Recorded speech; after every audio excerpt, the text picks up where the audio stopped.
Hi, this is David Stanko for AmericanSalon.com. Join me every other week to hear me interview industry celebs and other interesting folks. Hello, American Salon fans. This is David Stanko talking to you from a very cold New York City.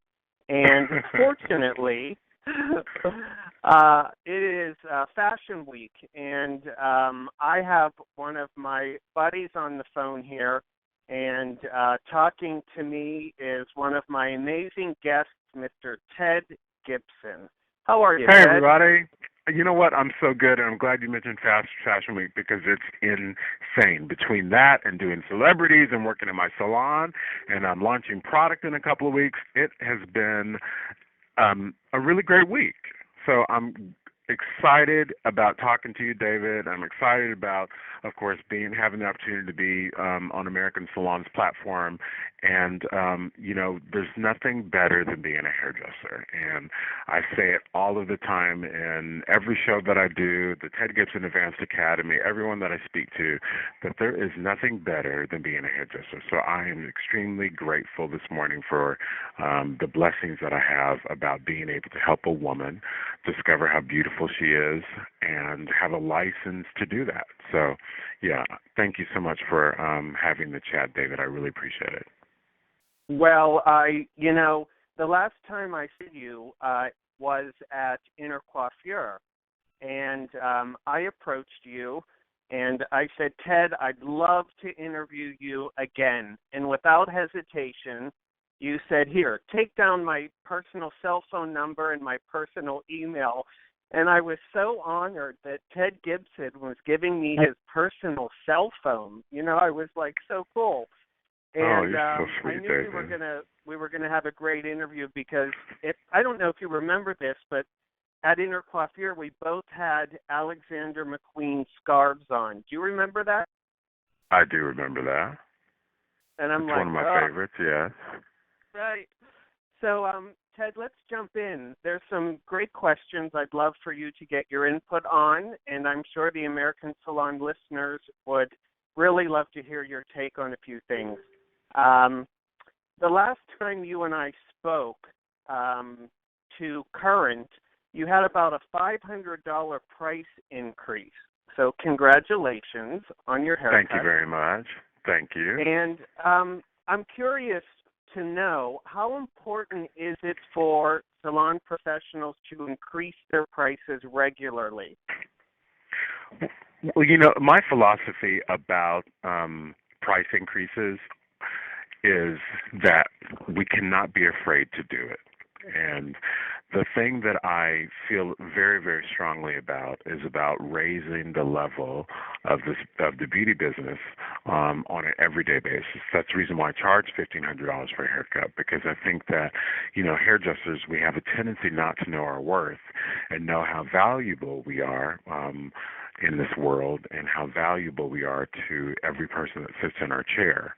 And for me, it's always about that. It's about being able to raise your prices every year, every 2 years, because milk isn't the same that it was last year, and gas is not the same as it was last year, and bread isn't, and, the people who come and sit in your chair, they get a raise.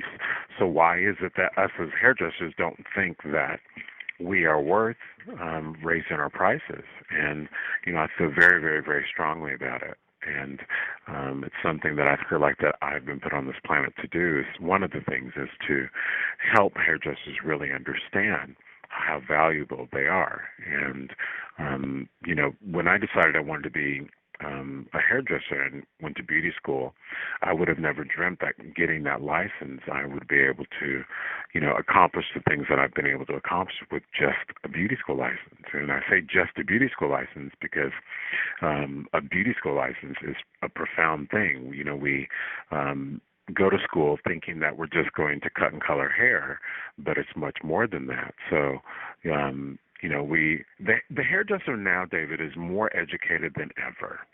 there are so many avenues for hairdressers to be educated, from the internet, of course, from YouTube, from going to, Ted Gibson Advanced Academy, to, going to, events that American Salon has, that there are so many opportunities for the hairdresser to be educated. And nowadays, they're educated more than ever. So I don't know why they feel like that they shouldn't raise their prices. Yeah. Makes no sense You to bring me. up a good point, and it reminds me, I have a favorite pizza place here on the Upper East Side, and they posted a sign recently that said, the place that we get our cheese from has raised their prices to us, and therefore we must transfer that on to you. And I thought, wow, that's a very clever way to substantiate a price increase. And I think that's what you've just summed up really beautifully. Yeah, because you're right about that. I mean, we buy color from a manufacturer, we buy product from a manufacturer, our styling tools, our shampoos, conditioners, and those shampoos and conditioners and styling tools and everything else is not the same price as it was last year. So why is it that we would feel like that we couldn't raise our price with our it just doesn't make any sense to me that, the people that have a $50 haircut that has been a $50 haircut for the last 10 years. And I know that the reason why is because it can be fear-based, but once you pass that fear of knowing that what you're doing, if you haven't raised your prices, you're not letting the people that will pay you more because you are staying stuck in that $50 haircut price. Does that make sense? Well, Ted, what's your suggestion when it relates to price increases? Do you call people? Do you post it at the front desk? Do you have the receptionist make mention?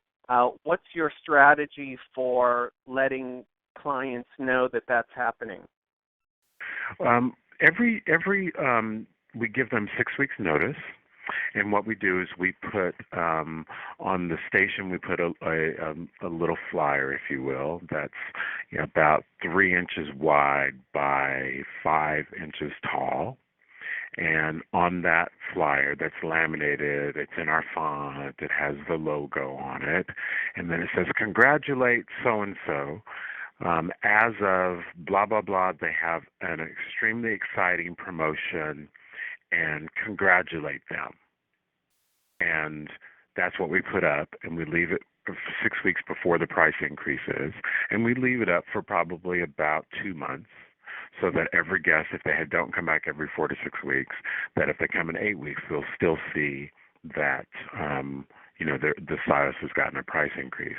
So what it does is it relieves a little bit of the pressure, because I think that most people, if a lot of the stylists, if you're listening, that you ask your guests that come to the salon and sit in your chair and you say, "I'm thinking about having a price increase," they'll say, "I can't believe that you're not. You really should charge more." Isn't that ironic?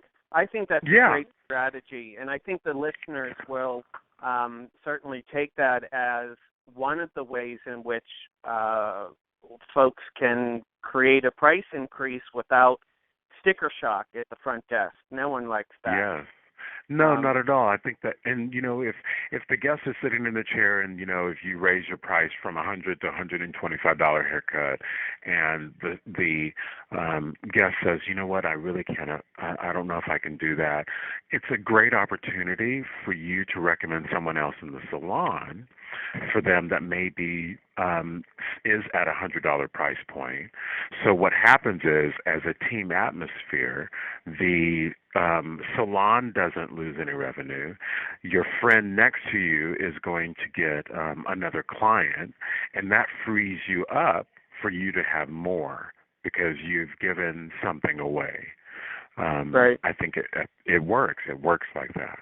Because if you hold tight to something, if you hold tight to something, so, in your hand so tight, it never, ever has the opportunity to grow, and it never, ever has the opportunity to expand because it's so restricted.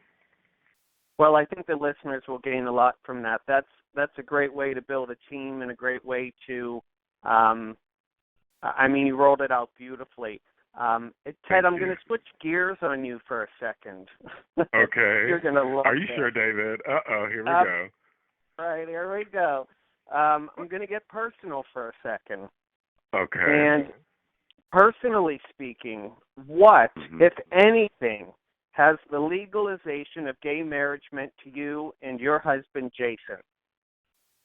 Well, it's meant a lot. The fact that, Jason and I have been together for over 20 years, and we got married, almost 19 years ago in Minneapolis, Minnesota. And when we got married, it wasn't legal, but it was, a commitment ceremony where we had, at the time I was working for Aveda, and we had all of our friends from Aveda. I think there were about 150 people there in this really beautiful old mansion in Minneapolis. And, we got married then, not thinking that it would ever be legalized. And the second time we got married was, it's really funny, David, because this is what I say. The first time I got married for love, right, with Jason, and the second time I got married for money was with Jason,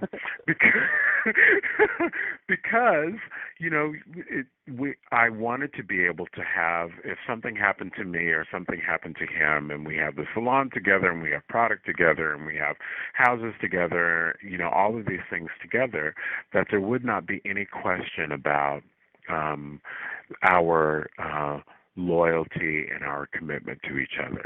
So the second reason why we got married was for money, because we wanted to make sure that we secured everything if anything were to happen to either of us. So okay. It is extremely important thing for us, yes. I just want the listener to know that I'm not asking you an inappropriate question, because not at I know all. you, Ted, and I know Jason, and yeah. I've sat through your programs, and I know that you always mention my husband, Jason. So Absolutely. I think for a lot of the listeners, I just wanted to, take it on a personal level for a second. So yeah, and and David, I appreciate that, and I there are no skeletons in my closet. I am an open book in the respect that I love what I do. I've been successful at it because I feel like because I have not. If someone tells me no, I keep going, and I think that people expect something. I've had lots of failures. I don't really call them failures, but I've had lots of failures, and a successful person has failures, and they have things that have happened to them, because what happens is if you let those things define who you are, that's where you stay. And if you ask any of my staff or anyone that is part of the Ted Gibson artistic team, I don't want to be surrounded by people who want to stay where they are, because there's no growth, there's no stimulation, there's no excitement, there's nothing that makes your blood move through your body quicker, and without that excitement. So I love being able to I want to change the world. I do. I want to change the world. Well, speaking of changing the world, in order to stay sort of balanced and in a mind space where you can do that, where do you personally find balance? Or, ultimately, look, we live in Manhattan, so where do you find peace in this city and peace within your business? What does it for you? Well, I meditate every day. I try to do 15 to 20 minutes of meditation. I work out. I have a house upstate, so that is kind of my refuge, where if I'm not traveling or working on the weekend, I'll drive up. It's about 2.5 hours away in the Catskill Mountains, and I go and I spend 2 or 3 days, and I recharge and come back to the city. And I think that of course, being a hairdresser for me isn't work, but at the same time, I think it is important to take those moments of renewal and those moments of relaxation and those moments of being connected to whatever you believe in. And that could be God or Buddha or Jehovah or whatever, that thing is for you. It's important to be connected. And this year specifically, it wasn't necessarily a New Year's resolution, but it was a commitment to myself that I was going to be connected to my God again, because I feel like the 2015 I got a kind of lost touch. I wasn't doing my meditations like I had, and I wasn't doing my readings, and I wasn't really concentrating on building my faith, if you will. So Right. 2016 has been that for me. Well, Ted, you're so gregarious and always have a smile on your face, and certainly not shy to share your knowledge. Yeah, thank you. And even what you just said is a very personal note. Where does that come from? Where did you find that within yourself? Is it family? Is it Jason? Is it Ted reaching deep inside? Where do you find that that inspiration to return to? I think you know what I'm asking you, right? Yeah, absolutely. Yeah, well, I think we're all a project. I think we're all a product of our family, and I think that things that happen to us when we're kids, regardless of what they are can be for our good. And I think it's really about being able to turn whatever happened to you, whether good or bad, into something that will be positive for yourself and positive to keep you strong. So, I when I think about those kind of situations, I think about Oprah in particular. I mean, she had a terrible childhood, and she turned all of that into something. And that's what I really think it's about. I think us as hairdressers, we sometimes, we're emotional and we are creative and, all of those adjectives that sometimes can be a little challenging because we are so feeling all the time. So if we're so feeling all the time, it's great. But at the same time, you want to be able to channel that into something really great for yourself. Right. Being a crazy artist is fine, absolutely. But at the same time, you want to make sure that you can channel it into something that would be for good for you. And I hope that makes sense, So what I'm saying, David, is that no, I didn't have, the most incredible childhood. I didn't have a, white picket fence and, a mom and a dad and three sisters, and, it wasn't like that for me. And I can say that what I've been able to do is channel whatever it was into something good and positive, and I think that's important. And I work on it every single day. Every single day I work on it. Now here's a magical, don't get mad at me because I know I should never ask this, but as you approach, such a dangerous thing, as you approach the big 5-0. Oh, no, I'm already 50. Oh, you are? When was your birthday? I am. I turned 50 November the 15th, and I had a huge party in New York City on the 14th where Ashley Green and Kate Walsh and Deborah Messing and Deborah Cox sang 3 songs plus singing Happy Birthday to Me, and there were over 500 people. It was out of control. It was one of the best nights of my life. That is David, I'm already 50. I'm already 50. Oh, good. Whew. I escaped under that one. Well, now that you are 50, because I'm not that far behind you, I have to tell you. Mm-hmm. Do you have any new life goals or any new business goals? What's going on with the Ted Gibson brand?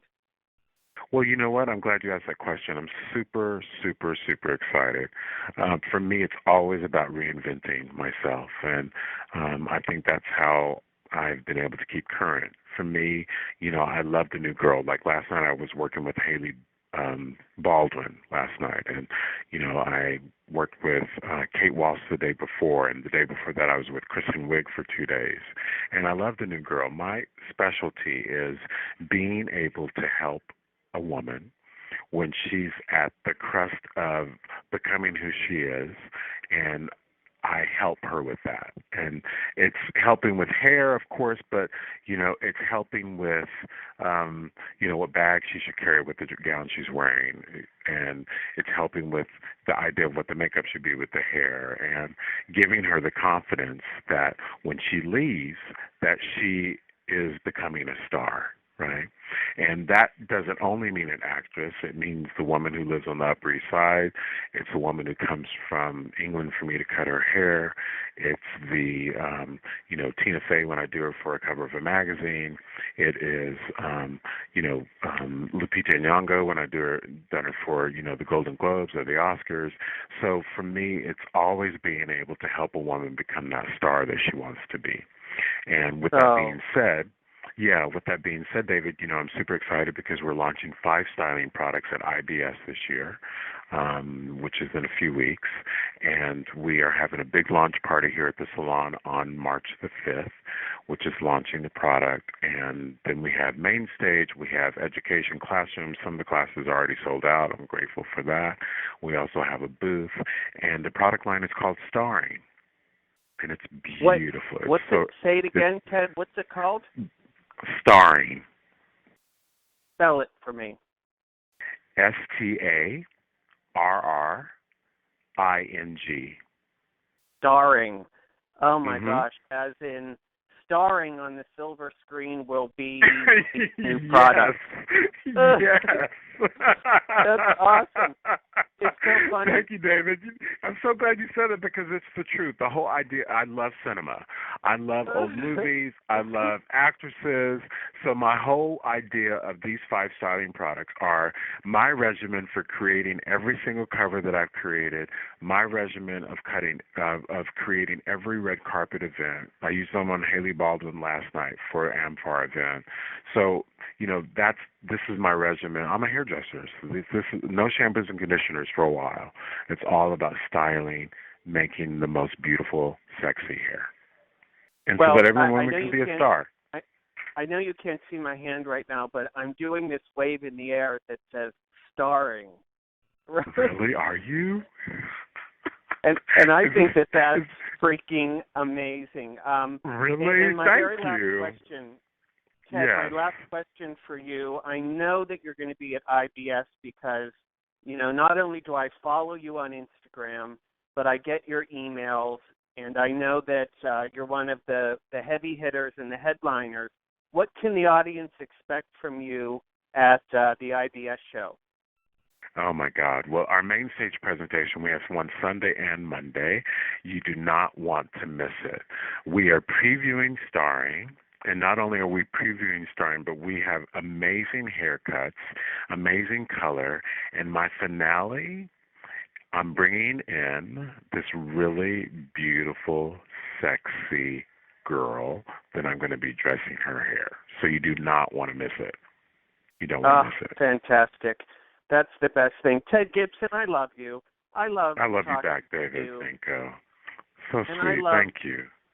And I love, I'll probably see you at IBS, and I am so grateful that you agreed to do this interview. So, American Salon folks, go see Ted Gibson, see all his amazing stuff, his new products, and I really hope that you gleaned some of the gems that Ted has dropped for us through this interview. Ted, thank you so much for your time. Thank you. Love you guys.